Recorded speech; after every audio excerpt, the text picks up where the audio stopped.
ಎಲ್ಲರಿಗೂ ನಮಸ್ಕಾರಗಳು. ಶರತ್ ತಾಂಡಲೆ ಅವರ ರಾವಣ ಕಾದಂಬರಿಯನ್ನು ಮುಂದುವರಿಸೋಣ. ರಾವಣ ತನ್ನ ತಂದೆ ಮಾಡಿದಂತಹ ಒಂದು ಅನಾಚಾರಕ್ಕೆ ಪ್ರತಿಯಾಗಿ ಸೇಡು ತೀರಿಸ್ಕೊಳ್ಬೇಕು ಅಂತ ಹೇಳಿಬಿಟ್ಟು ಪಿತೃದೋಷ ನಿವಾರಣೆಗೋಸ್ಕರ ಅಲ್ಲಿಗೆ ಹೋಗ್ತಾ ಇದ್ದೀವಿ ಅಂತ ಹೇಳಿಬಿಟ್ಟು ತಾತನನ್ನು ಒಪ್ಪಿಸಿ ತನ್ನ ತಮ್ಮಂದ್ರು ಮತ್ತು ಮಾವನ ಜೊತೆಗೂಡಿ ಆಶ್ರಮದ ಕಡೆಗೆ ಹೊರಡ್ತಾನೆ. ಆ ವೈಶ್ರವಸನ ಆಶ್ರಮದ ಸುತ್ತಲೂ ಬೆಂಕಿಯನ್ನು ಹಚ್ಚಿದ್ದಾರೆ. ಆನಂತರ ಅಲ್ಲಿ ಇದ್ದಂತಹ ಕತ್ತೆಗಳನ್ನು ಕೊಂದು ಆಶ್ರಮವನ್ನೆಲ್ಲ ರಕ್ತಸಿಕ್ತವನ್ನಾಗಿ ಮಾಡ್ತಾರೆ. ಇದೆಲ್ಲವನ್ನು ನೋಡಿ ಒಳಗಡೆ ಇದ್ದಂತಹ ಆಶ್ರಮದಿಂದ ಓಡಿ ಬಂದವರು ಇವರನ್ನ ಭಯದಿಂದ ನೋಡ್ತಾ ನಿಂತ್ಕೊಂಡಿರ್ತಾರೆ. ಕತೆ ಇಲ್ಲಿಗೆ ನಿಂತಿತ್ತು. ಮುಂದಕ್ಕೆ ಹೋಗೋಣ. ನಾನು ಈಗ ಈ ಆಶ್ರಮದಲ್ಲಿ ದುಷ್ಟಶಕ್ತಿಯನ್ನು ತುಂಬಿದ್ದೀನಿ. ಈ ದುಸ್ಥಿತಿಯನ್ನು ಪ್ರವೇಶ ಮಾಡೋರು ತಲೆಮಾರುಗಳವರೆಗೂ ದೊಡ್ಡ ಶಾಪವನ್ನು ಅನುಭವಿಸ್ತಾರೆ ಅಂತ ಹೇಳ್ತಾನೆ ನಾನು ದೂರ ನಡಿಲಿಕ್ಕೆ ಪ್ರಾರಂಭ ಮಾಡಿದೆ. ಇನ್ನು ಮುಂದೆ ಯಾರು ಈ ಸ್ಥಳಕ್ಕೆ ಪ್ರವೇಶ ಮಾಡೋಕ್ಕೂ ಆಗೋದಿಲ್ಲ ಅಂತ ನಾನು ಪ್ರಹಸ್ತನಿಗೆ ಹೇಳ್ತಾ ಹೋದೆ. ಆಗ ಕುಂಭ ಹೇಳ್ದ, ದಶಗ್ರೀವ, ಈಗ ನಮ್ಮ ಪೂರ್ವಜರು ಖಂಡಿತವಾಗ್ಲೂ ಶಾಂತಿಯನ್ನು ಕಂಡಿರ್ತಾರೆ ನೋಡು ಅಂತ ಅಂದ. ನನಗೂ ನಗು ಬಂತು ಅವನ ಮಾತಿಗೆ. ನಿಜ ಅಂತ ಹೇಳಿ ನಾನು ಉತ್ತರಿಸಿದೆ. ವೇಗವಾಗಿ ಅಲ್ಲಿಂದ ನದಿಯನ್ನು ದಾಟಿದ್ವಿ. ಪ್ರಹಸ್ತ ಕುದುರೆ ಮೇಲೆ ಹತ್ತು ಕೂತ್ಕೊಂಡ. ದಶಗ್ರೀವ, ತುಂಬ ರೋಮಾಂಚನಕಾರಿಯಾದಂತಹ ಪ್ರಸಂಗ ಈಗ ಆಯಿತು ನೋಡು. ನೀವು ಬೆಂಕಿನ ಅಲ್ಲಿ ಹುಟ್ಟು ಹಾಕಿದ್ರಲ್ಲ, ಇನ್ನು ಅದು ಉರಿತಾನೆ ಇರುತ್ತಲ್ಲಿ. ನಾವು ಕುಬೇರನನ್ನು ಕೊಂದಾಗ್ಲೇ ಆ ಉರಿ ಕೊನೆಗೊಳ್ಳೋದು ಅಂತ ಹೇಳಿದ. ಅದನ್ನು ನೋಡಿ ನನಗೂ ನಗು ಬಂತು. ನಮ್ಮ ಕುದುರೆಗಳು ದಕ್ಷಿಣದ ಕಡೆಗೆ ಗಾಳಿಯಿಂದ ಓಡೋ ಹಾಗೆ ಜೋರಾಗಿ ವೇಗವಾಗಿ ಓಡಲಿಕ್ಕೆ ಪ್ರಾರಂಭ ಮಾಡಿ ಮುಂದುವರಿಸಿದ್ವು. ನರ್ಮದಾ ನದಿಯನ್ನು ದಾಟುವಾಗ ನಾನು ಎಲ್ಲರನ್ನೂ ನಿಲ್ಲಿ ಅಂತ ಹೇಳಿದೆ. ವಸಾಹತು ಇಲ್ಲಿಂದ ಬಹಳ ದೂರದಲ್ಲಿದೆ, ಈಗಲೇ ಯಾಕೆ ನಿಲ್ಲಿಸ್ಬೇಕು ಅಂತ ಕುಂಭ ಕೇಳ್ದ. ಮಹಾದೇವನನ್ನು ಪ್ರಾರ್ಥನೆ ಮಾಡಿಬಿಟ್ಟು ಹೊರಟು ಹೋಗೋಣ. ನರ್ಮದಾ ಮಾತೆಯನ್ನು ಮತ್ತೆ ಯಾವಾಗ ನೋಡ್ತೀವೋ ಗೊತ್ತಿಲ್ಲ, ಹಾಗಾಗಿ ಆಕೆನ ನೋಡ್ಕೊಂಡು ಹೋಗೋಣ ಅಂತ ಹೇಳಿದೆ. ನದಿಯಲ್ಲಿ ಸ್ನಾನ ಮಾಡಿದ್ವಿ. ಆನಂತರ ಪ್ರಾರ್ಥನೆ ಮಾಡೋಕ್ಕೆ ಕೂತ್ಕೊಂಡ್ವಿ. ಶಿವನನ್ನು ಪ್ರಾರ್ಥನೆ ಮಾಡಿದ್ವಿ. ನಾನು ಪ್ರಹಸ್ತನ ಕಡೆ ತಿರುಗಿ ನಿನ್ನ ಕಟಾರಿಯನ್ನು ಕೊಡು ಅಂತ ಕೇಳಿದೆ. ಕೊಟ್ಟ ಅವನು. ನನ್ನ ಅಂಗೈಯನ್ನು ಅದರ ಅಂಚಿನಲ್ಲಿ ಓಡಿಸ್ತಾ ಇದ್ದೆ. ಒಂದ್ಸಲ ಅದನ್ನು ಬಿಗಿಯಾಗಿ ಹಿಡ್ಕೊಂಡು ನನ್ನ ನೆತ್ತಿ ಮೇಲೆ ಆ ಕಟಾರಿಯನ್ನು ಓಡಿಸ್ದೆ ಮತ್ತು ನನ್ನ ಕೂದಲುಗಳನ್ನೆಲ್ಲನ್ನು ಬೋಳಿಸ್ಕೊಂಡೆ. ನಾನು ಕೆಲವು ಸಲ ಹೆಚ್ಚು ಬಲವನ್ನು ಉಪಯೋಗಿಸಿ ನನ್ನ ಕೂದಲು ತೆಗೆಯೋಕ್ಕೆ ಹೋಗಿದ್ದರಿಂದ ಆ ಕಟಾರಿ ನನ್ನ ನೆತ್ತಿಯಲ್ಲಿ ಹಲವಾರು ಕಡೆ ಗಾಯಗಳನ್ನು ಮಾಡಿ ಕತ್ತರಿಸ್ತಾ ಹೋಯಿತು. ನನಗೆ ತಲೆಯಿಂದ ರಕ್ತಸ್ರಾವ ಆಗ್ತಾ ಇತ್ತು. ಆದರೆ ಅದನ್ನು ನಾನು ನಿರ್ಲಕ್ಷ್ಯ ಮಾಡಿದೆ. ಇನ್ನೊಂದ್ಸಲ ಸ್ನಾನಕ್ಕೆ ಅಂತ ನದಿ ಕಡೆಗೆ ಹೊರಟೆ. ಎಲ್ಲರೂ ಆಶ್ಚರ್ಯದಿಂದಲೇ ನನ್ನ ಕಡೆ ನೋಡ್ತಾ ಇದ್ರು. ಕುಂಭ ಕೇಳ್ದ, ದಶಗ್ರೀವ, ತಲೆ ಯಾಕೆ ಬೋಳಿಸ್ಕೊಂಡೆ ಅಂತ. ನಮ್ಮಪ್ಪ ತೀರ್ಕೊಂಡ್ರು ಅಂತ ಅವನನ್ನೇ ನೋಡ್ತಾ ಹೇಳಿದೆ. ನಾನು ಹೇಳಿದ್ದನ್ನು ಅವನು ಅರ್ಥ ಮಾಡಿಕೊಂಡ.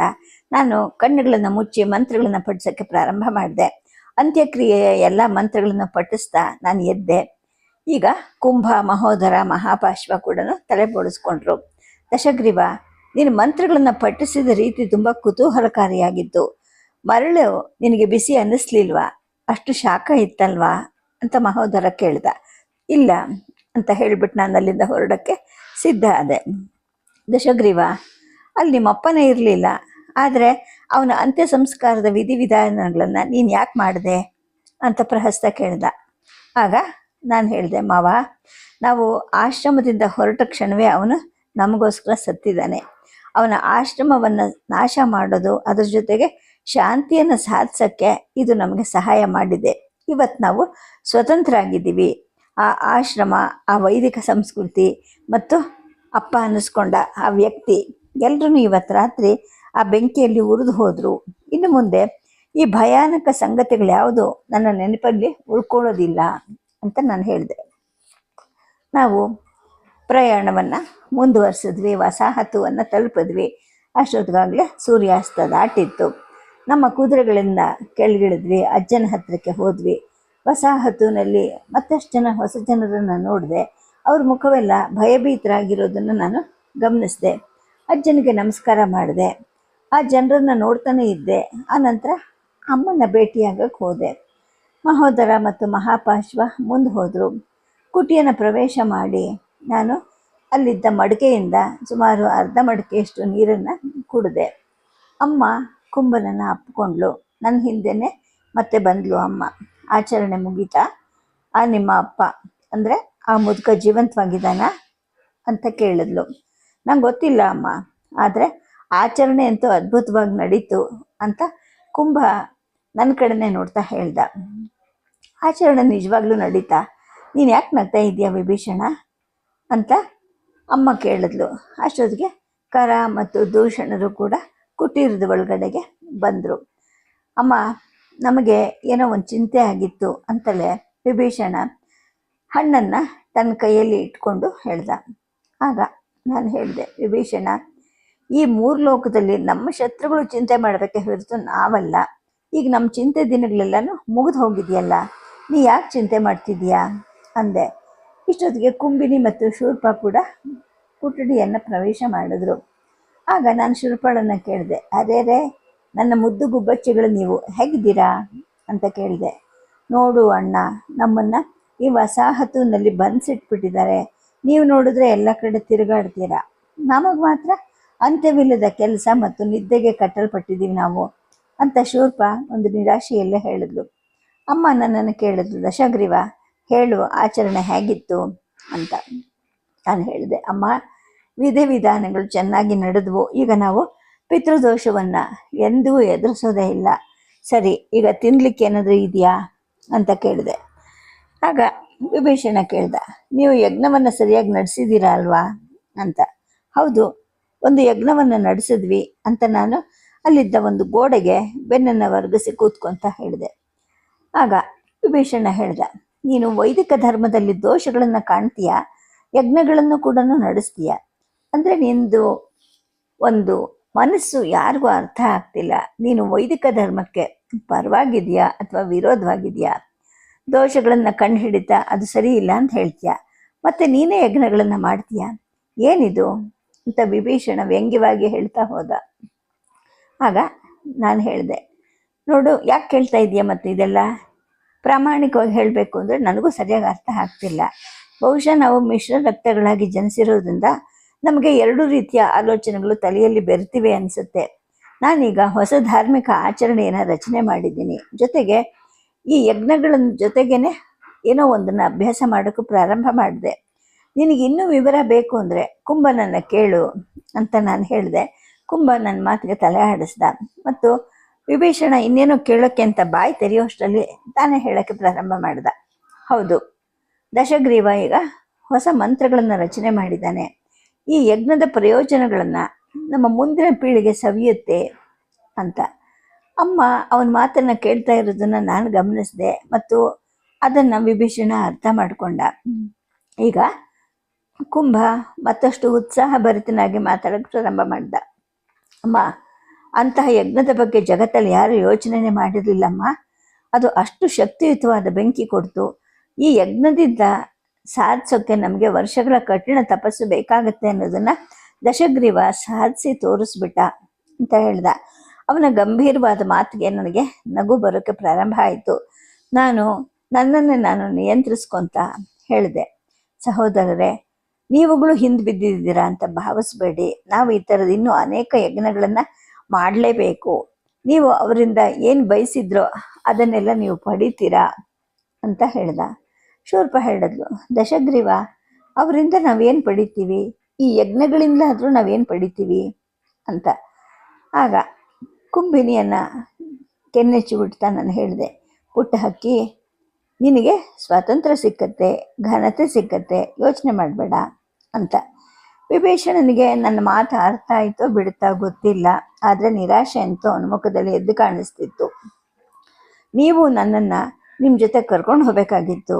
ಅಂತಹ ಯಜ್ಞವನ್ನು ನಾನು ನೋಡೋಕ್ಕೆ ಇಷ್ಟಪಡ್ತಾ ಇದ್ದೆ. ಈಗ ನಂಗೆ ನೋಡಲಿಕ್ಕೆ ಆಗಲಿಲ್ವಲ್ಲ ಅದು ಅಂತ ಚಿಂತೆಯಿಂದ ಹೇಳ್ದ. ನಾನು ಅವನನ್ನು ಸಮಾಧಾನ ಮಾಡಿದೆ. ಹಣ್ಣುಗಳನ್ನು ಸೇವಿಸಿದ ನಂತರ ನಾನು ಮತ್ತು ಕುಂಭ ಕುಟೆಯಿಂದ ಹೊರಗಡೆ ಬಂದ್ವಿ. ನೇರವಾಗಿ ಅಜ್ಜನ ಹತ್ರ ಹೋದ್ವಿ. ಅಷ್ಟೊತ್ತಾಗಲೇ ಪ್ರಹಸ್ತ ಎಲ್ಲವನ್ನು ಅವ್ರಿಗೆ ಹೇಳಿದ್ದ. ಅಜ್ಜ ನನ್ನ ಕಡೆ ಹೆಮ್ಮೆಯಿಂದಲೇ ನೋಡ್ದ. ನಾನು ಅದನ್ನು ಅವನನ್ನು ನೋಡ್ತಿದ್ದ ಹಾಗೆ ನನ್ನ ಬಗ್ಗೆ ಅವನಿಗಿದ್ದ ಹೆಮ್ಮೆಯನ್ನು ಗುರುತಿಸಿದೆ. ಎದ್ದು ನಿಂತ್ಕೊಂಡ. ಅವನ ಸುತ್ತ ಕೂತಿದ್ದ ಎಲ್ಲ ಜನರು ಕೂಡ ಎದ್ದು ನಿಂತ್ಕೊಂಡ್ರು. ಅಜ್ಜ ಹೇಳ್ದ, ದಶಗ್ರೀವ, ನಿನ್ನ ಧೈರ್ಯ ಮತ್ತು ಕಾರ್ಯತಂತ್ರದ ಚಿಂತನೆ ನನ್ನನ್ನು ತುಂಬ ಪ್ರಭಾವಿಸ್ತು. ನೀನು ಯಾವುದೇ ನಿರ್ಧಾರ ತಗೊಳ್ಳೋಕ್ಕೆ ಮೊದಲೇ ಸೇಡಿನ ಬೆಂಕಿಯನ್ನು ಹೊತ್ತಿಸ್ಬಿಟ್ಟಿದೀಯಾ ಅಂತ ತಮ್ಮ ನಡುಗ್ತಾ ಇದ್ದಂತಹ ಕೈಯನ್ನು ನನ್ನ ತಲೆ ಮೇಲೆ ಇಟ್ಟರು. ಆ ನಂತರ ನನ್ನನ್ನು ಪ್ರೀತಿಯಿಂದ ಅಪ್ಪಿಕೊಂಡ್ರು.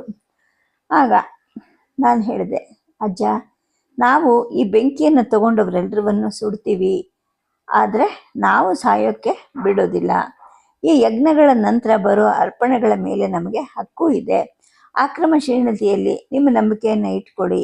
ನಮ್ಮದನ್ನು ನಾವು ಹೊಂದ್ತೀವಿ. ಲಂಕಾವನ್ನು ಮರಳಿ ಪಡೆಯೋಣ. ವಲಸೆಯ ಈ ಜೀವನವನ್ನು ನಿಲ್ಲಿಸ್ಬಿಡೋಣ ಅಂತ ಹೇಳಿದೆ. ಆ ಮಾತನ್ನು ಕೇಳಿ ಅಜ್ಜ ಸಂತೋಷದಿಂದಲೇ ನನ್ನ ಬೆನ್ನು ತಟ್ಟಿದ.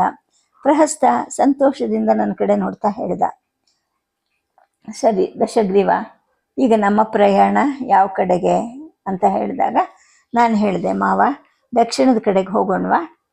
ಈಗ ನಮಗೇನು ಯಾವುದೇ ಸ್ಫೂರ್ತಿ ಏನು ಬೇಡ, ಈಗ ನಾನೇ ಎಲ್ಲರಿಗೂ ಸ್ಫೂರ್ತಿ ಆಗ್ತೀನಿ ಅಂತ ಹೇಳಿದೆ. ಹೌದು ದಶಗ್ರೀವ, ಒಡೆದ ಹಸುರು ಜನಸಂಖ್ಯೆಯನ್ನು ನಾವು ಒಂದುಗೂಡಿಸೋಣ. ಅವ್ರ ಮನಸ್ಸಲ್ಲಿದ್ದ ಭಯವನ್ನು ತೆಗೆದು ಹಾಕೋಣ. ಆವತ್ತಿನ ದಿವಸ ರಾತ್ರಿ ಸೇಡು ತೀರಿಸ್ಕೊಳ್ಳೋ ಬೆಂಕಿಯಲ್ಲಿ ಲಂಕಾವನ್ನು ನಾನು ನೋಡಿದ್ದೆ ಅಂತ ಹೇಳ್ತಾನೇನೆ ಪ್ರಹಸ್ತ ನನ್ನನ್ನು ಅಪ್ಪಿಕೊಂಡ. ಮತ್ತು ನಾನು ತಲೆ ಬದಲು, ಅಂದರೆ ಕತ್ತೆ ತಲೆಯನ್ನು ನೀನು ಹಾಕಿದೆಯಲ್ಲ, ಅದರ ಬದಲು ಕುಬೇರನ ತಲೆಯನ್ನು ಹಾಕಿದ್ರೆ ಹೇಗಿರುತ್ತೆ ಅಂತ ನಾನು ಯೋಚನೆ ಮಾಡ್ತಾ ಇದ್ದೀನಿ ಅಂತಲೂ ನಾನು ಹೇಳಿದೆ. ನಾವೀಗ ಬೆಂಕಿ ಹತ್ರ ಕೂತಿದ್ವಿ. ವಿಚಿತ್ರ ಜನರನ್ನು ಮತ್ತೆ ಮತ್ತೆ ನೋಡೋಕ್ಕೆ ಪ್ರಾರಂಭ ಮಾಡಿದೆ. ಅವ್ರು ಯಾರು, ಯಾಕೆ ಬಂದಿದ್ದಾರೆ ಒಂದು ನನಗೆ ಅರ್ಥ ಆಗ್ತಿರಲಿಲ್ಲ. ಅದರಲ್ಲಿ ಒಂದಿಬ್ಬರು ನನ್ನ ಕಡೆ ನೋಡ್ತಾ ಇದ್ರು. ಅಜ್ಜ ಅವ್ರಿಗೆ ಕೂತ್ಕೊಳ್ಳೋಕೆ ಹೇಳ್ದ. ಇನ್ನೂ ಕುತೂಹಲ ತಡಿಲಾರ್ದೆ ನಾನು ಕೇಳಿದೆ, ಅಜ್ಜ, ಇವ್ರುಗಳು ಯಾರು, ಈಗ ನಮ್ಮ ಜೊತೆನೇ ಇರ್ತಾರ, ಇಲ್ಲಿಗೆ ಯಾಕೆ ಬಂದಿದ್ದಾರೆ ಅಂತ. ಅಜ್ಜ ದೀರ್ಘವಾಗಿ ಒಂದು ಉಸಿರು ಹೇಳ್ಕೊಂಡ. ಅನಂತರ ಹೇಳ್ದ, ಇವರು ವಿಂಧ್ಯ ಪರ್ವತದ ಪೂರ್ವ ಕಡೆ ಇರುವ ಬುಡಕಟ್ಟಿನ ಜನಾಂಗದ ಜನರು. ಕೆಲವು ದೇವ ಬುಡಕಟ್ಟಿನ ಜನಾಂಗದವರು ಅವ್ರ ಮೇಲೆ ದಾಳಿ ಮಾಡಿದಾಗ ಇವರೆಲ್ಲವನ್ನೂ ಕಳ್ಕೊಂಡ್ರಂತೆ. ಆ ದೇವ ಜನಾಂಗದವರು ಮಹಿಳೆಯರು ಮತ್ತು ಮಕ್ಕಳನ್ನು ಕೊಂದ್ರಂತೆ. ಅವ್ರ ಹತ್ರ ಇದ್ದ ಎಲ್ಲವನ್ನು ಲೂಟಿ ಮಾಡಿದ್ರಂತೆ. ಕತ್ಲೆಯಲ್ಲಿ ತಮ್ಮನ್ನು ರಕ್ಷಿಸ್ಕೊಳ್ಳೋಕ್ಕೆ ಸಾಧ್ಯ ಇಲ್ಲದೆ ಇದ್ದವರು ಓಡಿ ಹೋಗಿ ಈಗ ಇಲ್ಲಿಗೆ ಬಂದು ತಲುಪಿದ್ದಾರೆ. ನಾವು ಅವರಿಗೆ ತಾತ್ಕಾಲಿಕವಾಗಿ ಆಶ್ರಯ ಕೊಟ್ಟಿದ್ದೀವಿ ಅಂತ ಹೇಳಿದ್ರು. ಅವರ ಮುಖಗಳನ್ನು ನೋಡಿದೆ. ಅವರೆಲ್ಲರೂ ತುಂಬ ದಣದವರು ಆಗಿದ್ದರು, ತೆಳ್ಳಗಿದ್ರು ಮತ್ತು ಅವರ ಮೈ ಬಣ್ಣ ಕಪ್ಪು ಚರ್ಮದ್ದಾಗಿತ್ತು. ಮತ್ತು ಕೆಲವರು ಎತ್ತರನೂ ಇಲ್ಲದೆ ಕುಳ್ಳಾಗಿದ್ದರು. ನೀವು ಆರೋಗ್ಯವಾಗಿ ಕಾಣ್ತಾ ಇದ್ದೀರಾ, ನಿಮ್ಮ ಕೈಕಾಲುಗಳು ಕೂಡ ಗಟ್ಟಿಯಾಗಿದೆ. ಯಾಕೆ ಓಡಿ ಬಂದ್ರಿ ನೀವು? ಅಲ್ಲೇ ಇದ್ದು ಯುದ್ಧ ಯಾಕೆ ಮಾಡಲಿಲ್ಲ? ಹೇಳಿತನದ ಜೀವನದ ಬಗ್ಗೆ ನಿಮ್ಗೆ ನಾಚಿಕೆ ಆಗೋಲ್ವಾ ಅಂತ ನಾನು ಕೋಪದಿಂದಲೇ ಹೇಳಿದೆ. ನನ್ನ ಈ ಮಾತುಗಳು ಅವ್ರನ್ನ ಗೊಂದಲಕ್ಕೆ ಒಳಗೆ ಮಾಡ್ತು. ಮತ್ತು ನನ್ನ ಮಾತಿಗೆ ಏನು ಉತ್ತರ ಕೊಡಬೇಕು ಗೊತ್ತಾಗದೆ ಅಜ್ಜನ ಕಡೆಗೆ ಅವರು ನೋಡಿದ್ರು. ನಾನು ಈ ಮಾತುಗಳನ್ನು ಮತ್ತೆ ಕೇಳಿದೆ. ಆಗ ಪ್ರಹಸ್ತ ನನ್ನ ಮಾತಿಗೆ ನಕ್ಕ. ಬೆಂಕಿಯಲ್ಲಿ ಹೆಚ್ಚು ಕಟ್ಟಿಗೆಗಳನ್ನು ಎಸಿತಾನೆ ಅವನು ಹೇಳ್ದ, ದಶಗ್ರೀವ, ಅವ್ರಿಗೆ ನಮ್ಮ ಭಾಷೆ ಅರ್ಥ ಆಗೋದಿಲ್ಲ ಅಂತ. ಅವನ ಮಾತನ್ನು ಕೇಳಿ ಅಜ್ಜ, ಕುಂಭಕರ್ಣ ಎಲ್ಲರೂ ನಗ್ತಾ ಇದ್ರು. ನನಗೆ ಒಂದು ರೀತಿಯ ಮುಜುಗರ ಆಯಿತು. ಭಾಷೆನೇ ಅರ್ಥ ಆಗದೆ ಇರೋರ ಮೇಲೆ ನಾನು ಕೋಪದಿಂದ ಎಗರಾಡ್ತಾ ಇದ್ದೆ. ಕೊನೆಗೆ ನನ್ನ ಕೋಪವನ್ನು ನಿಯಂತ್ರಿಸ್ಕೊಂಡೆ. ಹೇಳಿದೆ, ಸರಿ, ನೀನೇನೆ, ನಾನು ಹೇಳಿದ್ದನ್ನು ಅವ್ರಿಗೆ ಯಾಕೆ ಹೇಳಬಾರ್ದು, ನೀನು ಹೇಳು ಅಂತ ಅಂದೆ. ಆನಂತರ ಅಜ್ಜ ಎದ್ದು ನಿಂತ್ಕೊಂಡ್ರು. ನಾನು ಹೇಳಿದ್ದನ್ನು ಅವರಿಗೆ ಅವ್ರ ಭಾಷೆಯಲ್ಲಿ ವಿವರಿಸಿದ್ರು. ಆಗ ಅವರಲ್ಲಿ ಒಬ್ಬ ಹೌದು ಅಂತ ಹೇಳಿಬಿಟ್ಟು ಆವಾಗ ಏನಾಯಿತು ಅನ್ನೋದನ್ನು ವಿವರಿಸೋಕ್ಕೆ ಪ್ರಾರಂಭ ಮಾಡ್ದ. ಅಜ್ಜ ಅದನ್ನು ನನಗೆ ಭಾಷಾಂತರ ಮಾಡಿ ಹೇಳ್ತಾ ಇದ್ರು. ಅವ್ರು ಹೇಳಿದ್ರಂತೆ, ನಾವು ಕಾಡಿನಲ್ಲಿ ವಾಸ ಮಾಡುವಂತಹ ಸರಳ ಜೀವಿಗಳು, ನಮಗೆ ಯುದ್ಧ ಅಥವಾ ಘರ್ಷಣೆ ಏನೂ ಗೊತ್ತಿಲ್ಲ. ಕಾಡಿನ ದೇವತೆ ನಮ್ಮ ಜೊತೆ ಸಂತೋಷವಾಗ್ಲಿಲ್ವೋ ಏನೋ ಗೊತ್ತಿಲ್ಲ. ಹಾಗಾಗಿ ಆಕೆ ಈ ದೆವ್ವಗಳನ್ನು ನಮ್ಮ ಹತ್ರ ಕಳಿಸಿದ್ಲು ಅಂತ ಕಾಣುತ್ತೆ. ಏಕೆಂದರೆ ದೇವಿ ಇಚ್ಛೆ ಇಲ್ಲದೆ ಏನು ನಡೆಯೋಕ್ಕೆ ಸಾಧ್ಯನೇ ಇಲ್ಲ. ಈಗ ಆಕೆ ಕೋಪದಿಂದ ನಮ್ಮನ್ನು ಹೊರಗೆ ಕಳಿಸಿದಾಳೆ ಅಂತ ಅವನು ಹೇಳ್ದ ಅಂತ ಅಜ್ಜ ಹೇಳಿದ್ರು. ಅಷ್ಟರಲ್ಲಿ ಇನ್ನೊಬ್ಬ ಮಧ್ಯೆ ಪ್ರವೇಶಿಸಿ ಮತ್ತೆ ಕೋಪದ ಧ್ವನಿಯಲ್ಲಿ ಮಾತಾಡ್ದ. ಅವನೇನು ಹೇಳ್ದ ಅಂತ ನನಗೆ ಗೊತ್ತಾಗಲಿಲ್ಲ. ಅಜ್ಜ ಮತ್ತೆ ಅದನ್ನು ಭಾಷಾಂತರ ಮಾಡಿ ಹೇಳಿದ್ರು. ಅವರು ರಾತ್ರಿ ಕತ್ಲೆಯಲ್ಲಿ ನಮ್ಮ ಮೇಲೆ ದಾಳಿ ಮಾಡಿದ್ರು. ಅನೇಕ ಪುರುಷರು ಮತ್ತು ಮಹಿಳೆಯರನ್ನು ಕೊಂದರು. ನಾವು ಕೆಲವಾರು ಮಹಿಳೆಯರು ಮತ್ತು ಮಕ್ಕಳನ್ನು ರಕ್ಷಿಸಿ ಅಲ್ಲಿಂದ ಓಡಿದ್ವಿ. ಅವರುಗಳು ನಮ್ಮ ಮನೆಯನ್ನು ಸುಟ್ಟು ಹಾಕಿದ್ರು. ನನ್ನ ಹೆತ್ತವರು ಮತ್ತು ನನ್ನ ಸಹೋದರನನ್ನು ಕೂಡ ಕೊಂದ್ರು. ನಾವು ಹೇಡಿಗಳೇನಲ್ಲ, ಆದರೆ ಅವರುಗಳು ದೇವತೆಗಳಿಂದ ಕಳಿಸಲ್ಪಟ್ಟಂತಹ ದೆವ್ವಗಳು ಅಲ್ಲ ಅಂತ ಮತ್ತೆ ಹೇಳ್ದ, ನಾವು ನಾಳೆನೇ ಹಿಂತಿರುಗೋಣ, ಆ ದೆವ್ವಗಳನ್ನು ಆ ಕಳಿಸಿರುವಂತಹ ದೇವಿ ಹತ್ರಿಗೆ ಕಳಿಸ್ಬಿಡೋಣ. ನಿಮ್ಮಿಂದ ನಾವು ಬಯಸೋದಿಷ್ಟೇನೆ, ಈಗ ಅಳೆದುಳಿದಿರುವಂತಹ ಈ ಮಹಿಳೆಯರಿಗೆ ಮತ್ತು ಮಕ್ಕಳಿಗೆ ನೀವು ಆಶ್ರಯ ಕೊಡಬೇಕು ಅಂತ ಅಂದ. ಅವರು ಮಾತು ನಿಲ್ಲಿಸೋ ಹೊತ್ತಿಗೆ ಮಹಾಪಾಶ್ವ, ವಿಭೀಷಣ, ಕಂಪನ, ಧೂಮ್ರಾಕ್ಷ ಎಲ್ಲರೂ ಬೆಂಕಿ ಸುತ್ತ ಜಮಾಯಿಸಿದ್ರು. ಅಜ್ಜ ಅವರುಗಳನ್ನ ಸಮಾಧಾನ ಮಾಡೋಕ್ಕೆ ಪ್ರಯತ್ನ ಮಾಡ್ತಾ ಇದ್ರು. ಪ್ರಹಸ್ತ ಅವ್ರಿಗೆ ಕೆಲವು ಆಯುಧಗಳನ್ನು ಕೊಡು ಅಂತ ಹೇಳಿಬಿಟ್ಟವರು ವಿಶ್ರಾಂತಿ ಪಡೆಯೋಕ್ಕೆ ಅಂತ ಹೋದ್ರು. ಈ ಜನರ ಹತ್ರ ಆಯುಧಗಳು ಇಲ್ಲದೆ ಇದ್ರೆ ಅವುಗಳನ್ನ ಹೇಗೆ ಬಳಸಬೇಕು ಅನ್ನೋದು ಕೂಡ ಅವ್ರಿಗೆ ಗೊತ್ತಿರೋಕ್ಕೆ ಸಾಧ್ಯ ಇಲ್ಲ ಅಲ್ವಾ ಅಂತ ನಾನು ಯೋಚನೆ ಮಾಡ್ತಾ ಇದ್ದೆ. ಇವರು ಮತ್ತೆ ಸೋಲ್ತಾರೆ. ಏಕೆಂದರೆ ಯಾವುದೇ ಶಸ್ತ್ರಾಸ್ತ್ರಗಳನ್ನು ಕೊಟ್ಟರೂ ಕೂಡ ಇವರಿಗೆ ಅವುಗಳನ್ನು ಬಳಸೋ ವಿದ್ಯೆ ಗೊತ್ತಿಲ್ಲ. ಹಾಗಾಗಿ ಇವರುಗಳು ವೀರಾವೇಶದಿಂದ, ಸಿಟ್ಟಿನಿಂದ ದೇವ ಸೈನ್ಯದ ವಿರುದ್ಧ ಹೋದರೂ ಕೂಡ ಆ ಯುದ್ಧದಲ್ಲಿ ದೇವ ಸೈನ್ಯವನ್ನು ಗೆಲ್ಸೋಕ್ಕೆ ಸಾಧ್ಯ ಇಲ್ಲ ಅಲ್ವಾ ಅಂತ ನನಗನ್ನಿಸ್ತು. ಅಜ್ಜನ ಕೂಗ್ದೆ, ಅಜ್ಜ ಅಂತ. ಹಿಂತಿರುಗಿ ನೋಡಿದ್ರು ಅವರು. ಇವರಿಗೆ ಶಸ್ತ್ರಾಸ್ತ್ರಗಳನ್ನು ಕೊಡೋದ್ರಿಂದ ಯಾವುದೇ ಪ್ರಯೋಜನ ಇಲ್ಲ ಅಜ್ಜ, ಏಕೆಂದರೆ ಅವರುಗಳು ದೇವ ಸೈನಿಕರ ಜೊತೆಗೆ ಹೋರಾಡೋಕ್ಕೆ ಸಾಧ್ಯನೇ ಇಲ್ಲ. ನಾವುಗಳು ಕೂಡ ಅವ್ರ ಜೊತೆಗೆ ಹೋಗ್ತೀವಿ.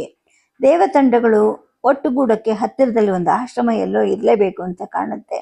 ಅವರು ಈ ಬಡ ಜನರ ಮೇಲೆ ದಾಳಿ ಮಾಡಿದವರೇ ಇರಬೇಕು ಅನಿಸುತ್ತೆ. ಅವ್ರಿಗೆ ಪಾಠ ಕಲಿಸೋದು ಅವಶ್ಯಕ ಅಲ್ವಾ ಅಂತ ನಾನು ಕೋಪ ಮಾಡಿಕೊಂಡೆ ಹೇಳಿದೆ. ಅಜ್ಜ ಹೇಳಿದ್ರು, ದಶಗ್ರೀವ, ನಾವೀಗ ದಕ್ಷಿಣದ ಕಡೆಗೆ ಹೋಗಬೇಕಾಗಿದೆ. ನಾವು ಅವರಿಗೆ ವಾಸ ಮಾಡಲಿಕ್ಕೆ ಈ ವಸಾಹತುವನ್ನು ಕೊಡೋಕ್ಕೆ ಅವಕಾಶವನ್ನು ಕೊಡೋಣ. ಅವರಿಗೆ ಸಹಾಯ ಮಾಡೋದು ಸರಿನೇ, ಆದರೆ ನಾವು ಅವರ ಹೋರಾಟವನ್ನು ನಾವು ಮಾಡೋಕ್ಕೆ ಸಾಧ್ಯ ಇಲ್ಲ.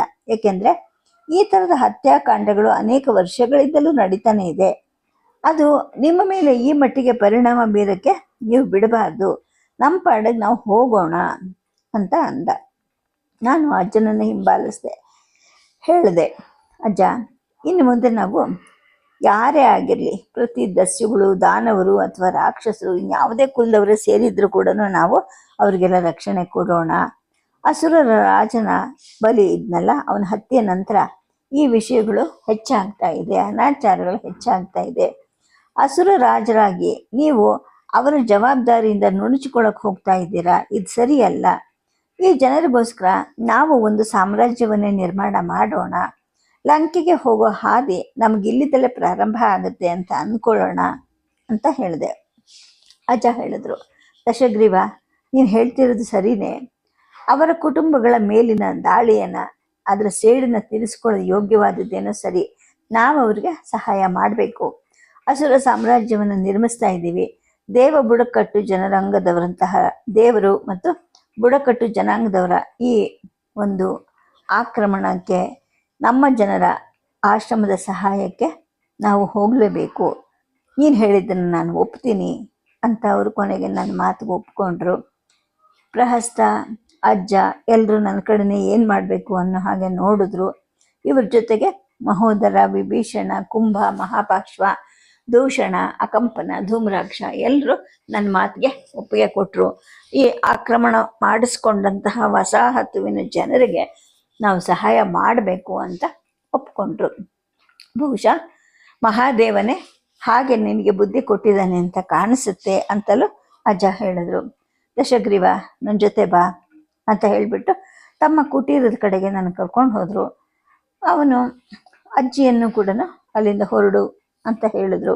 ಕುಟೀರದ ಕತ್ತಲೆ ಮೂಲೆಯಿಂದ ಏನನ್ನೋ ಒಂದು ಹೊರಗಡೆ ತೆಗೆದು ನನಗೆ ಕೊಟ್ಟರು. ಆಮೇಲೆ ಹೇಳಿದ್ರು, ನೋಡು ಮಗು, ಇದು ನಮ್ಮ ಅಪ್ಪ ಆಗಿದ್ದಂತಹ ಸುಕೇಶಿಯವರ ಖಡ್ಗ. ಅದನ್ನು ನನಗೆ ಅವ್ರು ಕೊಟ್ಟಿದ್ರು. ನಾನು ಈಗ ಅದನ್ನು ನಿನಗೆ ಕೊಡ್ತಾ ಇದ್ದೀನಿ. ಇನ್ನು ಮುಂದೆ ಅದು ನಿನ್ನ ಖಡ್ಗ ಆಗುತ್ತೆ ಅಂತ ನನ್ನ ಕಡೆ ಹೆಮ್ಮೆಯಿಂದಲೇ ನೋಡ್ತಾ ಹೇಳಿದ್ರು. ಆಗ ಅಜ್ಜಿನೂ ಸಂತೋಷದಿಂದ ನನ್ನ ತಲೆ ಮೇಲೆ ಕೈ ಆಡಿಸಿದ್ರು. ಆಗ ಅಜ್ಜ ಹೇಳಿದ್ರು, ನೋಡು, ನಿಮ್ಮ ಅಜ್ಜಿ ಅಸುರರ ಅತ್ಯಂತ ಕೆಟ್ಟ ಸೋಲನ್ನು ನೋಡಿದಾಳೆ. ತನ್ನ ಮಕ್ಕಳನ್ನು ಕೂಡ ಕಳ್ಕೊಂಡಿದ್ಲು. ಈಗ ನಿನ್ನ ವಿಜಯವನ್ನು ಆಕೆಗೆ ತೋರಿಸೋದು ನಿನ್ನ ಜವಾಬ್ದಾರಿ ಅಂಥೇಳಿ ಹೇಳಿದ್ರು. ನಾನು ಖಡ್ಗವನ್ನು ಕೈಗೆ ತಗೊಂಡೆ. ಅದರ ಸೌಂದರ್ಯವನ್ನು ಮೆಚ್ಚಿದೆ. ಇನ್ನು ಮುಂದೆ ಈಕೆ ಅಂದರೆ ಈ ಖಡ್ಗ ಏನಿದೆ ಇದು ಗೆಲ್ಲೋದ್ರಲ್ಲಿನೇ ಮುಂದೆ ಹೋಗ್ತಾ ಇರ್ತಾಳೆ, ನೀ ಯೋಚನೆ ಮಾಡಬೇಡ ಅಂತ ಹೇಳ್ತಾನೆ ಅಜ್ಜ ಮತ್ತು ಅಜ್ಜಿಗೆ ನಮಸ್ಕಾರ ಮಾಡಿದೆ. ಮರುದಿವಸ ನಾವೆಲ್ಲರೂ ಹೊರಡಲಿಕ್ಕೆ ಅಂತ ಸಿದ್ಧರಾದ್ವಿ. ಬುಡಕಟ್ಟು ಜನಾಂಗದ ಕೆಲವು ದಷ್ಟಪುಷ್ಟರಾಗಿದ್ದಂತಹ ಒಳ್ಳೆ ಪುರುಷರನ್ನು ನಮ್ಮ ಜೊತೆ ಕರ್ಕೊಂಡು ಹೋದ್ವಿ. ಬಿಲ್ಲುಗಳು, ಈಟಿಗಳು, ಗದೆಗಳು, ಖಡ್ಗಗಳನ್ನು ಕೂಡ ನಮ್ಮ ಜೊತೆ ತಗೊಂಡಿದ್ವಿ. ಹೊರಡೋಕ್ಕೆ ಮುಂಚೆ ಅವರ ಆಶೀರ್ವಾದವನ್ನು ಕೇಳೋಕ್ಕೆ ಅಂತ ನಾನು ಅಜ್ಜನ ಕಡೆ ಹೋದೆ. ಅಜ್ಜ ಕೇಳಿದ್ರು, ನೀನು ಯಾಕೆ ರಕ್ಷಾ ಕವಚವನ್ನು ಧರಿಸ್ತಾ ಇಲ್ಲ ಅಂತ. ನಾನು ಹೇಳಿದೆ, ಅಜ್ಜ, ರಕ್ಷಾ ಕವಚವನ್ನು ಧರಿಸೋದು ಅಂದರೆ ನಮ್ಮ ಕಾರ್ಯತಂತ್ರ ಮತ್ತು ನಮ್ಮ ತೋಳುಗಳಲ್ಲಿನೇ ನಮಗೆ ಶಕ್ತಿ ಇಲ್ಲ, ನಮಗೆ ನಂಬಿಕೆ ಇಲ್ಲ ಅಂತ ಅರ್ಥ ಆಗುತ್ತಲ್ವಾ ಅಂತ ನಾನು ಹೇಳಿದೆ. ಅಜ್ಜ ಹೇಳಿದ್ರು, ದಶಗ್ರೀವ, ರಕ್ಷಾ ಕವಚವನ್ನು ಧರಿಸದೇ ಇರೋದು ನಿನ್ನನ್ನು ನಾಯಕ ಮಾಡೋದಿಲ್ಲಪ್ಪ. ನಾವು ಹೋರಾಟ ಮಾಡ್ತಾ ಇರೋರು ಕಾರ್ಯತಂತ್ರಗಳು ಮತ್ತು ಯುದ್ಧ ಸಂಹಿತೆಗಳನ್ನು ಅನುಸರಿಸೋದಿಲ್ಲ. ಒಂದು ಸಣ್ಣ ತಪ್ಪು ಮಾಡಿದ್ರೂ ಕೂಡ ಮಾರಣಾಂತಿಕ ಗಾಯ ಆಗಬಹುದು, ಆ ನಂತರ ರಕ್ತಸ್ರಾವಾಗಿ ನಾವು ಸಾಯಲೂಬಹುದು. ಹಾಗೆ ನಮ್ಮ ಶತ್ರು ನೀತಿಯನ್ನು ಅನುಸರಿಸಲಿಲ್ಲ ಅಂತ ನಾವು ಹೇಳೋಕ್ಕೂ ಕೂಡ ಬದುಕುಳಿತೀವೋ ಇಲ್ವೋ ಗೊತ್ತಿಲ್ಲ. ಶತ್ರುಗಳನ್ನು ಸೋಲಿಸ್ಬೇಕು, ನಾವು ಬದುಕು ಉಳಿಬೇಕು, ಇದೇ ದೊಡ್ಡ ನೀತಿ. ಹಾಗಾಗಿ ರಕ್ಷಾ ಕವಚವನ್ನು ಧರಿಸಲೇಬೇಕು ಅಂತ ಹೇಳಿಬಿಟ್ಟು ಒಳಗಡೆಯಿಂದ ಉತ್ತಮವಾಗಿ ನಿರ್ವಹಿಸಿದಂತಹ ಒಂದು ರಕ್ಷಾ ಕವಚವನ್ನು ತಗೊಂಡು ಬಂದರು. ಅವರಿಂದ ಅದನ್ನು ಪಡೆದು ನಾನು ಅದನ್ನು ಧರಿಸಿದೆ. ಆನಂತರ ಅಜ್ಜನಿಂದ ಬೀಳ್ಕೊಂಡೆ. ಒಂದು ದಿನದ ಪ್ರಯಾಣ ನಮ್ಮದು ಪ್ರಾರಂಭ ಆಯಿತು. ಸಂಜೆ ಹೊತ್ತಿಗೆ ಅದು ಮುಕ್ತಾಯಕ್ಕೂ ಬಂತು. ನಾವು ಈಗ ಪೂರ್ವದ ದಟ್ಟವಾದ ಕಾಡುಗಳನ್ನು ತಲುಪಿದ್ವಿ. ಅಲ್ಲಿದ್ದ ಬುಡಕಟ್ಟು ಗ್ರಾಮ ಸುಟ್ಟು ಹೋಗಿತ್ತು. ಅಲ್ಲಿದ್ದಂತಹ ಅಂದರೆ ಈ ಮೊದಲು ಅಲ್ಲಿ ಇದ್ದಂತಹ ಇವರ ಗುಡಿಸಲುಗಳು ಬೂದೆಗಳನ್ನು ಬಿಟ್ಟು ಅಲ್ಲೇನೂ ಉಳಿದಿರಲಿಲ್ಲ. ಸುಟ್ಟ ಕೆಲವು ಮರದ ತುಂಡುಗಳು ಇನ್ನೂ ಹೊಗೆಯನ್ನು ಹೊರಸೂಸ್ತಾ ಇದ್ದವು.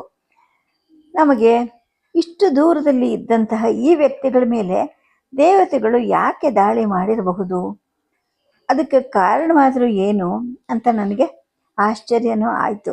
ನಾನು ಕೇಳಿದೆ, ದಾಳಿಕೋರರು ಯಾವ ದಿಕ್ಕಿಂದ ಬಂದಿದ್ರು, ಅವರನ್ನು ನೀವು ಗುರುತಿಸೋಕ್ಕೆ ಸಾಧ್ಯನಾ ಅಂತೇಳಿ ಕೇಳಿದೆ. ನಾ ಹೇಳಿದ್ದನ್ನು ಪ್ರಹಸ್ತ ಅವ್ರಿಗೆ ಹೇಳ್ದ. ಒಬ್ಬ ತಕ್ಷಣ ಹೇಳ್ದ, ಹೌದು, ನಾನು ಗುರುತು ಹಿಡಿಬಲ್ಲೆ, ಅವರುಗಳು ಉತ್ತರದಿಂದ ಬಂದಿದ್ದವರು ಅಂತ. ಅದನ್ನು ಪ್ರಹಸ್ತ ಮತ್ತೆ ನನಗೆ ಹೇಳ್ದ. ನಾವು ತಕ್ಷಣ ಅಲ್ಲಿಂದ ಉತ್ತರದ ಕಡೆಗೆ ಸವಾರಿ ಮಾಡಿ ಹುಡುಕಕ್ಕೆ ಪ್ರಾರಂಭ ಮಾಡಿದ್ವಿ. ಸೂರ್ಯಾಸ್ತದ ನಂತರ ನಾವು ಮತ್ತೊಂದು ಸ್ಥಳದಲ್ಲಿ ಶಿಬಿರವನ್ನು ಸ್ಥಾಪನೆ ಮಾಡಿದ್ವಿ. ಅಷ್ಟರಲ್ಲಿ ಬೇಟೆಗೆ ಅಂತ ಹೋಗಿದ್ದ ಅಕಂಪನ ಅಲ್ಲಿಗೆ ಬಂದ. ಹೇಳ್ದ, ಹತ್ತಿರದಲ್ಲಿ ಒಂದು ವಸಾಹತು ಇದೆ, ಬಹುಶಃ ಅದು ದಾಳಿಕೋರರಿಗೆ ಸೇರಿದ್ದಿರಬಹುದು ಅಂತ ಕಾಣುತ್ತೆ. ಅಲ್ಲಿ ಬೆಂಕಿ ಇನ್ನೂ ಉರಿತಾ ಇತ್ತು. ಹತ್ತಿರದ ಬೆಟ್ಟದಿಂದ ಆ ವಸಾಹತುವನ್ನು ಸ್ಪಷ್ಟವಾಗಿ ನೋಡಬಹುದು ಅಂದ. ನಾವೆಲ್ಲರೂ ತಕ್ಷಣ ಬೆಟ್ಟದ ಕಡೆಗೆ ಧಾವಿಸಿದ್ವಿ. ನದಿಯ ಹತ್ರ ಕಣಿವೆಯಲ್ಲಿ ದಟ್ಟ ಕಾಡಿನ ನಡುವೆ ಬೆಂಕಿ ಉರಿತಾ ಇರೋದನ್ನ ನಾವು ನೋಡಿದ್ವಿ. ದಾಳಿಕೋರರನ್ನೇ ಅಂತ ಗುರುತಿಸೋಕ್ಕೋಸ್ಕರ ಕೆಲವಾರು ಬುಡಕಟ್ಟು ಜನರನ್ನ ಆ ಕಡೆ ಕಳಿಸಿದ್ವಿ.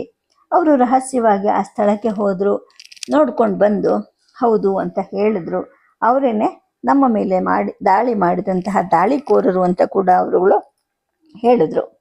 ಆಗ ಕುಂಭಕರ್ಣ ಹೇಳ್ದ, ಸರಿ ದಶಗ್ರೀವ, ನಾವಿನ್ನು ಹೊರಟು ಬಿಡೋಣ, ಅಲ್ಲಿ ಔತಣಕೂಟವನ್ನು ನಡೆಸಿಬಿಡೋಣ ಬಾ ಅಂದ. ನಾನು ಹೇಳಿದೆ, ಬೇಡ, ಸದ್ಯಕ್ಕೆ ಎಲ್ಲರೂ ವಿಶ್ರಾಂತಿ ಪಡೀಲಿ. ಅವರು ರಾತ್ರಿಯಲ್ಲಿ ಎಲ್ಲ ಕಡೆನೂ ಕಾವಲು ಇಟ್ಕೊಂಡಿರ್ತಾರೆ, ನಾವು ಅವಸರ ಮಾಡೋದು ಬೇಡ. ನಾವು ಅವರ ಹತ್ಯಾಕಾಂಡವನ್ನು ಮಾಡೇ ಮಾಡ್ತೀವಿ, ಯುದ್ಧ ಮಾಡೋಕ್ಕಲ್ಲ ನಾವು ಬಂದಿರೋದು. ಮುಂಜಾನೆ ಅಂದರೆ ರಾತ್ರಿ ಮಲಗಿ ಬೆಳಗ್ಗೆ ಎದ್ದಾಗ ಅವರು ದುರ್ಬಲ ಸ್ಥಿತಿಗೆ ತಲುಪಿರ್ತಾರೆ. ಆ ಸಮಯನ ನೋಡಿಕೊಂಡು ನಾವು ಅವ್ರ ಮೇಲೆ ದಾಳಿ ಮಾಡೋಣ. ಈಗ ಎಲ್ಲ ಬೆಂಕಿಯನ್ನು ನಂದಿಸ್ಬೇಡಿ, ಮಾಂಸವನ್ನು ಹುರಿಬೇಡಿ ಇವತ್ತು, ಏಕೆಂದರೆ ಅದರ ವಾಸನೆಯಿಂದ ಅವ್ರಿಗೆ ನಾವಿಲ್ಲಿರೋದು ಗೊತ್ತಾಗಬಹುದು. ಹಾಗಾಗಿ ಇವತ್ತು ಮಾಂಸವನ್ನು ಯಾರು ಹುರಿಬೇಡಿ. ಇವತ್ತು ರಾತ್ರಿ ಹಣ್ಣುಗಳನ್ನು ತಿನ್ನಿ. ಅವರನ್ನು ಕಂಡುಕೊಂಡ ರೀತಿಯಲ್ಲೇ ಅವರು ನಮ್ಮನ್ನು ಕಂಡುಹಿಡಿಯಬಹುದು.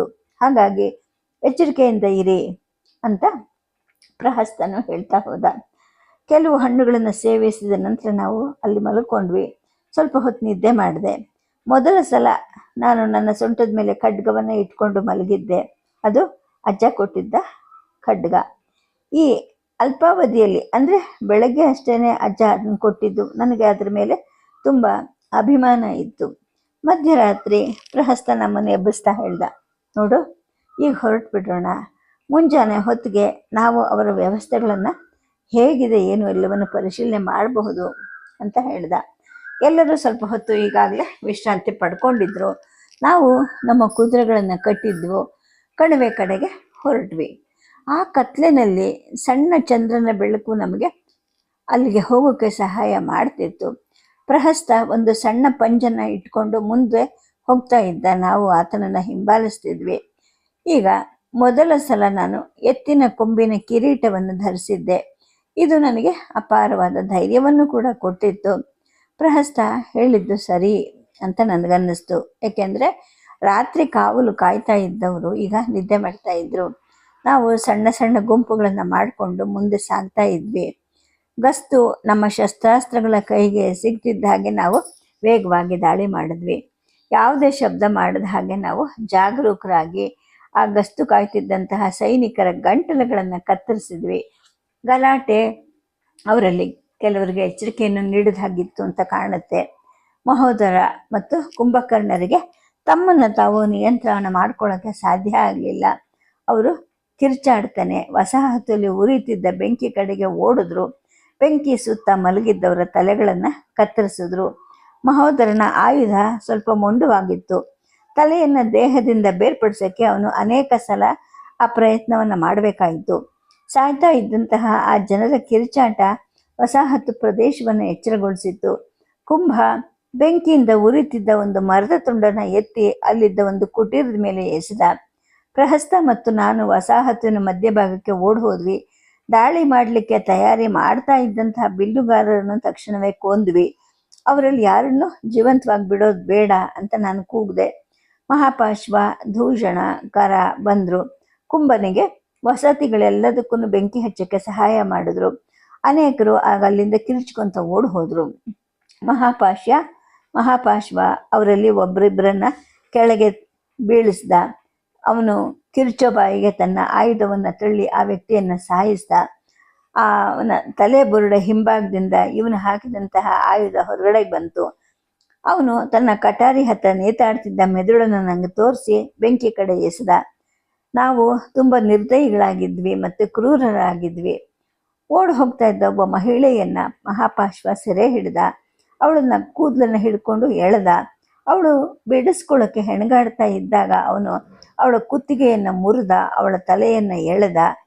ಅವನು ಅವಳ ತಲೆಯನ್ನು ಕೂದಲಿಂದ ಹಿಡಿದು ಆಯುಧದ ಹಾಗೆ ಗಾಳಿಯಲ್ಲಿ ತಿರುಗಿಸ್ತಾ ಇದ್ದ. ತನ್ನ ಮುಂದೆ ಯಾರು ಬಂದ್ರೂ ಅವ್ರಿಗೆ ಆ ತಲೆಯಿಂದ ಹೊಡಿತಾ ಇದ್ದ. ಇತರರು ತಮ್ಮ ಕೈಗಳನ್ನು ಹಿಡಿಬಹುದಾದ ಯಾರನ್ನಾದರೂ ಕೂಡ ವಿವೇಚನೆ ಇಲ್ಲದೆ ಕೊಲ್ಲೋಕ್ಕೆ ಮುನ್ನುಗ್ತಾ ಇದ್ರು. ಸದ್ಯಕ್ಕೆ ಕಥೆಯನ್ನು ನಿಲ್ಲಿಸಿರ್ತೀನಿ. ನಮಸ್ಕಾರ.